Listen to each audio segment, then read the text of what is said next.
tunawapelekea ujumbe gani au wanatumia njia gani kupata taarifa kama hizi za mafanikio? Kwa sababu hivi karibuni yamebuka baadhi ya makundi mengine huenda yanatumwa kuzomea, au wengine wapo kwa ajili ya kutaka kujua vitu vingi ambavyo vitafanywa na serikali.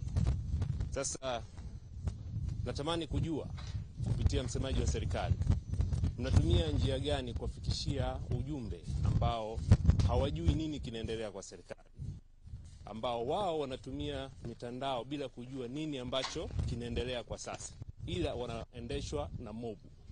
Swali langu ni hilo.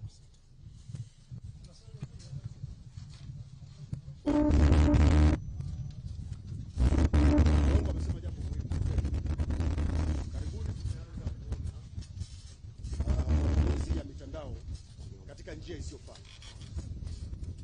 Sasa cha kwanza ningependa ijulikane kwamba serikali haijawahi kuwa na dhamira ya kubana uhuru wa watu kujieleza, kwa sababu uhuru wa watu kujieleza ni takwa la kikatiba, ni haki ya kikatiba ya Watanzania. Lakini nataka niwakumbushe ndugu zangu wa Tanzania, matumizi ya mitandao kwenye nchi yetu yanadhibitiwa kwa sheria.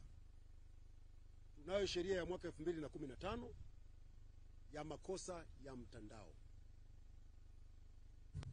Sheria hii imeainisha mambo mbalimbali ambayo mtu akiyafanya atakuwa ametenda kosa. Sasa ndugu yangu Malongo anasema serikali imechukua hatua gani, hasa ikizingatiwa kwamba wanaojihusisha na vitendo hivyo ni wanafunzi.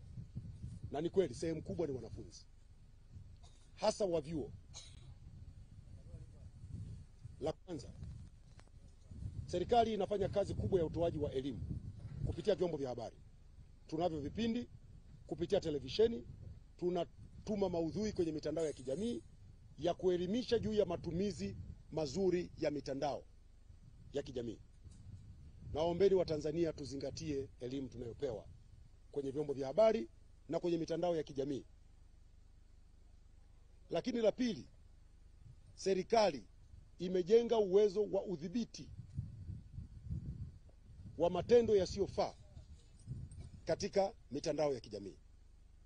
Na ndio hapa ninapokuja kuzungumzia sheria ya makosa ya mtandao ya mwaka 2015. Malongo, umesema vizuri, wengi wanaofanya hivyo ni wanafunzi wa vyuo. Na nataka nikuhakikishie wote tunawapata.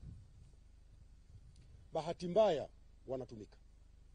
Naomba kutumia mkutano huu kuwaomba wanafunzi na vijana wote walioko mitaani, maana sio wanafunzi peke yao, tutumie mitandao ya kijamii kwa manufaa. Tutumie mitandao ya kijamii kujifunza, tutumie mitandao ya kijamii kujielimisha, kufanya biashara, kuunganishwa wenyewe kwa wenyewe, kuwasiliana na watu mbalimbali, kuburudika na matumizi yote yenye manufaa. Ukifanya hivyo utakuwa umetendea haki kwanza muda wako, kwa sababu vijana wengi sasa wanapoteza muda mwingi kwenye mitandao kufanya vitu vya hovyo badala ya kufanya vitu ambavyo vingewasaidia. Kwa wanafunzi kwenye shule, kusoma, kupata ufaulu mzuri, kufanya vizuri kwa kupata taarifa nyingi kutoka kwenye mtandao. Lakini kwa vijana walioko mtaani wanafanya biashara, tutafute masoko, tutafute kujifunza kuhusu fursa mbalimbali, tuanzishe kampuni, startups za kufanya biashara, tubuni mifumo mbalimbali itakayorahisisha kazi zetu. Hiyo ndio faida ya kutumia mitandao vizuri. Ukitumia mitandao vibaya, sheria ipo na mamlaka na vyombo vipo vitakupata. Sasa wakati mwingine unaona vikampeni havina mbele wala nyuma. Nikisema wanasema Msigo ametusemea maneno makali. Lakini nachosema vijana tutumie mitandao kwa njia za kimanufaa. Ukifanya makosa tutakupata. Tutakupata.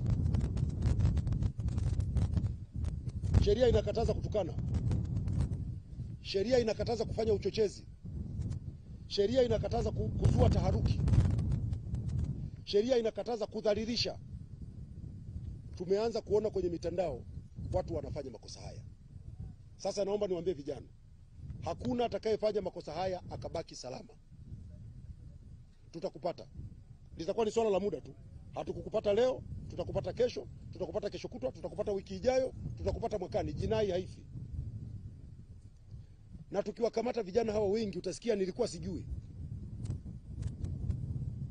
Kwenye sheria kuna msemo wa Kikinga unasema ignorance to law has no defense. Kuto kujua sheria sio kinga. Ukifanya makosa ya mtandao haya niliyoyasema, uwe unajua uwe hujui, sheria ni msumeno. Tukikupata, kifungu cha 16 kile nafikiri kinasema wazi, umeandika habari za uchochezi, za kuzua taharuki, za kudhalilisha watu, tukikupata na ukithibitika na mahakama, faini shilingi milioni 5 au zaidi, kifungo cha miaka 3 kisichopungua miaka 3 au vyote kwa ujumla. Ukipatikana, ama utapigwa faini ya shilingi milioni 5 au zaidi, au utafungwa miaka 3 au zaidi, au vyote viwili kwa ujumla. Vijana wengi wako vioni hata ada mtihani. Na wakati mwingine wanakuja wazazi wanalalamika, mimi mwanangu kafanya vitendo nilikuwa sijui. Naomba wazazi, zungumzeni na vijana wenu. Wako vioni wakafanye kazi iliyowapeleka vioni.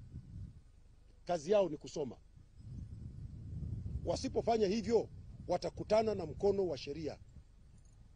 Na sitakuwa mimi wala nani, ni kwa mujibu wa sheria. Hata mimi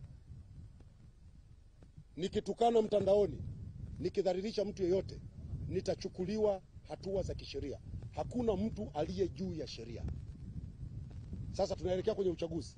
Mihemko imekuwa mingi. Uhamasishaji wa kijingajinga umekuwa mwingi. Vijana, watch out. Chukueni tahadhari. Kwa sababu ukikamatwa utakuwa peke yako. Nadhani nimejibu swali lako Malongo. Na naomba waandishi wa habari tushirikiane kuwaelimisha vijana juu ya matumizi mazuri ya mitandao ya kijamii. Watumie mitandao kufanya biashara. Leo hii tuna huduma nyingi sana zinatolewa hapa nchini kwetu. Zile huduma zinatolewa kwa application ambazo zimetengenezwa nje ya nchi.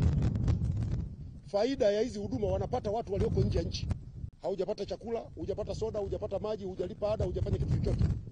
Unamaliza pesa zako, ukitoka hapo shida ziko pale pale. Nonsense. Tusaidiane kuwaelimisha vijana. Sawa jamani? Nipokee swali la mwisho. Kulikuwa mzee Deus, nione kama nataka kuuliza swali. Naam. Alikuwa na swali.